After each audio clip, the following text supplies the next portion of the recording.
আমার নাম নূর মোহাম্মদ। আমার বাড়ি রাজশাহী টাঙ্গাইল উপজেলায়।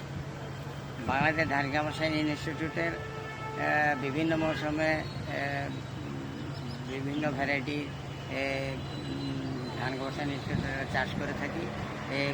এইবার বড় মৌসুমে 105 চাষ করছি এবং এটা বৈশিষ্ট্য হলো এটা ডায়াবেটিক সহনশীল।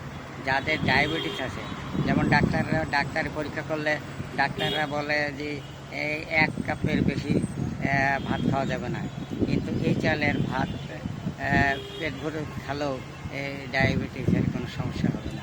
এই ধানটা আমি চাষ করছি এবং কৃষক ভাইরা আপনারাও চাষ করতে পারেন। তাহলে এই ডায়াবেটিসের যে প্রবণতা, এই ডায়াবেটিসের প্রবণতা এটাতে কম হবে। আমার নাম নূর মোহাম্মদ। আমার বাড়ি রাজশাহী টাঙ্গাইল উপজেলায়। বাংলাদেশ ধান গবেষণা ইনস্টিটিউটের বিভিন্ন মৌসুমে বিভিন্ন ভ্যারাইটি ধান গবেষণা ইনস্টিটিউটের চাষ করে থাকি। এইবার বড় মৌসুমে 105 চাষ করছি এবং এটা বৈশিষ্ট্য হলো এটা ডায়াবেটিক সহনশীল।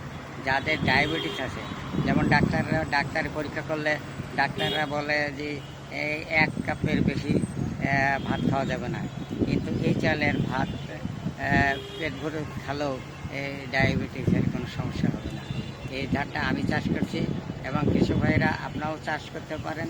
তাহলে এই ডায়াবেটিসের যে প্রবণতা, এই ডায়াবেটিসের প্রবণতা এটাতে কম হবে।